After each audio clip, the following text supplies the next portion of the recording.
एक तो बार कॉल भी ना किए लड्डू के भैया हमको।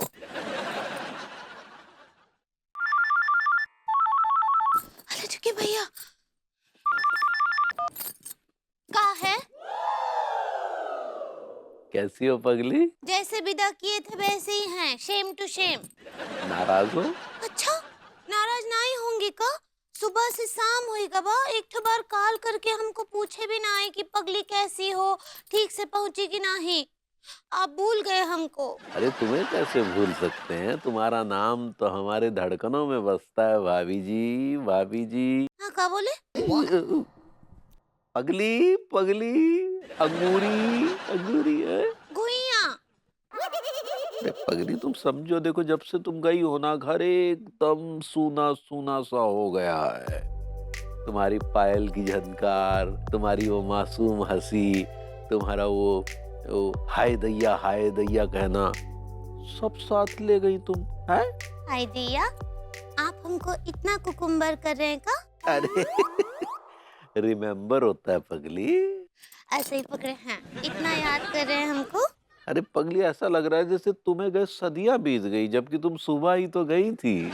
आज एक तो रोमांटिक गीत गा दो हमारे लिए। उम्हूं, हर बार हम सुनाते हैं, ई बार आप सुनाए। चलो ठीक है, हमें ही सुनाते हैं। हाय दिया टूटू।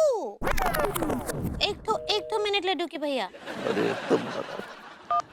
हेलो भाभी जी, कैसी हैं आप? How are you doing?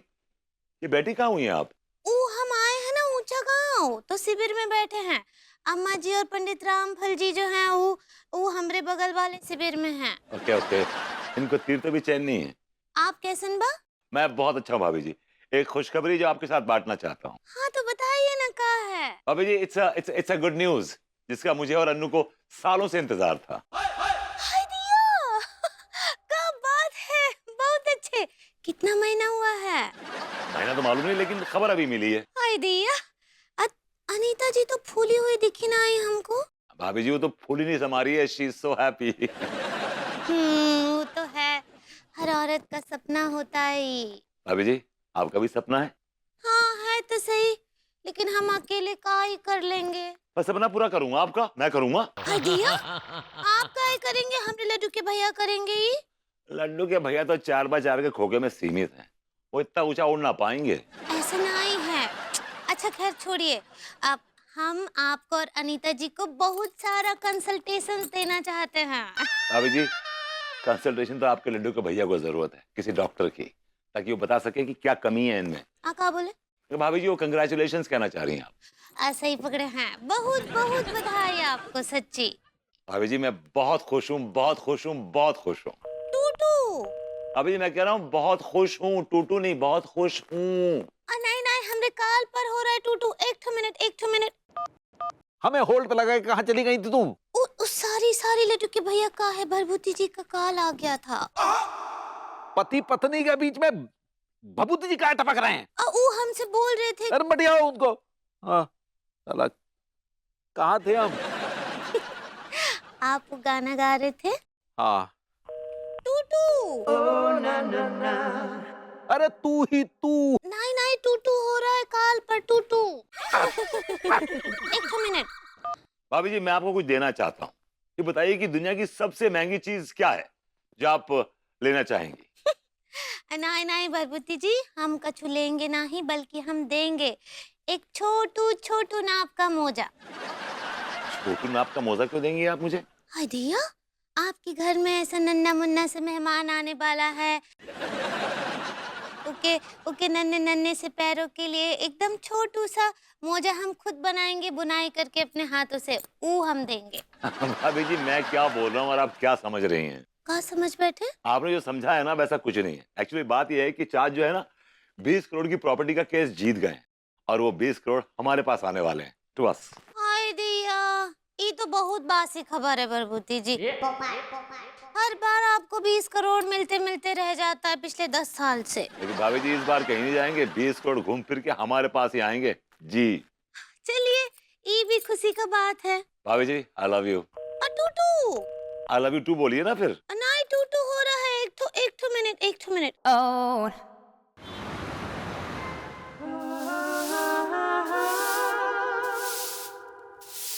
अबे साइड हो ले, बस एलर्जी है मेरे को।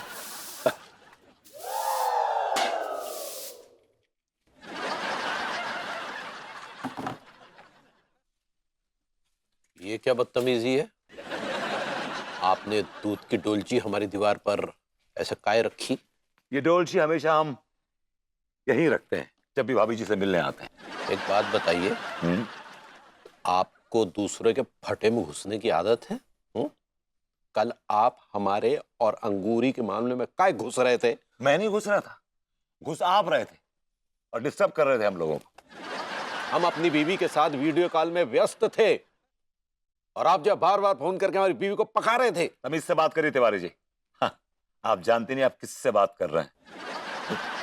हम उस शख्स से बात कर रहे हैं जो अपनी बीवी के टुकड़ों पे पलता है और दूसरों की बीवियों को पकाता है। एक निहायत ही बदतमीज नल्ले इंसान से बात कर रहे हैं हम। Mind your language Tiwari ji, अपना लेवल देखिए और हमारा लेवल देखिए। आप कहाँ हैं और हम कहाँ? अबे हट! आपका कोई लेवल नहीं है। देश में और समाज के लिए आपका क्या कंट्रीब्यूशन है? बताइए, क्या कंट्रीब्यूशन है? क्या मतलब? कभी जीएसटी भरा है? कभी रिटर्न फाइल किए हैं?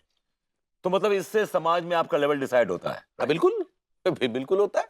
जो इंसान इन तमाम चीजों का, इस हिसाब किताब का ध्यान रखता हुआ जिम्मेदार नागरिक कहलाता है। आपके पास क्या है? आप तो भाभी जी के नाम के रेंटल मकान में रहते हैं। आपका कोई बैंक बैलेंस नहीं है ले दे के, अगर कुछ वो पॉलिसी वगैरह होगी तो कब मैच्योर होगी ये कोई पता नहीं है। आपने मेरे फाइनेंशियल प्रोफाइल का कच्चा चिट्ठा खोला है, अब मैं आपके फाइनेंस का कच्चा खोलूंगा। आपकी नेटवर्थ कितनी होगी? बहुत तगड़ा नेटवर्क है। ओ जाहिल आदमी, नेटवर्क नहीं, नेटवर्थ। आपकी औकात, आपकी कुल संपत्ति कितनी है? अगर बता दिया ना तो अब हिल जाएंगे। तो हिलाइए ना, हम चाहते हैं आप हिलाएं। चलिए ठीक है, बताइए। चलिए ठीक, लेट्स कैलकुलेट। चलिए ठीक, अभी आपको हिलाते हैं। यूं समझ लीजिए कि 5 लाख के करीब। मतलब ये कमाई हर महीने होती है 5 लाख? कभी कभी कम भी होती है, होता है। 50,000 भी होती होगी कई बार। हाँ, कह सकते हैं। ओके, कह दिया। तो मतलब ये समझ लीजिए कि मतलब ऑन एन एवरेज महीने का आप 75,000 से लेकर लाख रुपए कमाते हैं ऑन एन एवरेज। हाँ ठीक है, मान लीजिए। और क्या? और हाँ, और यूं समझ लीजिए कि जितना भी आपने कैलकुलेट किया है उसका आधा हम डालते हैं म्यूचुअल फंड में, एसआईपी में 10 साल के लिए। ऐसी कोई 4-5 म्यूचुअल फंड है। म्यूचुअल फंड जानते क्या होता है? मैं म्यूचुअल फंड भी जानता हूँ, इक्विटी भी जानता हूँ, फाइनेंस बैंकिंग भी जानता हूँ, बिकॉज मैं पढ़ा लिखा हूँ। anyway, तो मैं ये कह रहा था कि आप महीने का करीब 25 से 30,000 रुपए डालते हैं म्यूचुअल फंड, जो कि आने वाले 10 साल में वो हो जाएगा करीब 10 लाख रुपए। और वही मार्केट अगर ठीक रही तो बहुत बढ़िया रही तो, और उसके बाद 20 साल में वो हो जाएगा 20 लाख रुपए। That's it. तो 20 लाख रुपए कम होते हैं क्या? है? अरे आपकी जेब में तो 20 रुपए भी ना होंगे, या वो भी भाभी से मांगने पड़ेंगे। मांगने के दिन हवा हुए तिवारी जी। अच्छा, ऐसा कौन सा खजाना हाथ लग गया? चाच 20 करोड़ की प्रॉपर्टी का केस जीत गए और ये भतीजा चाच का जो है ये बन गया है करोड़पति, undisputed. Cash raider mister alligator. मैंने कहा था ना हिला दूंगा, हिल गए आप।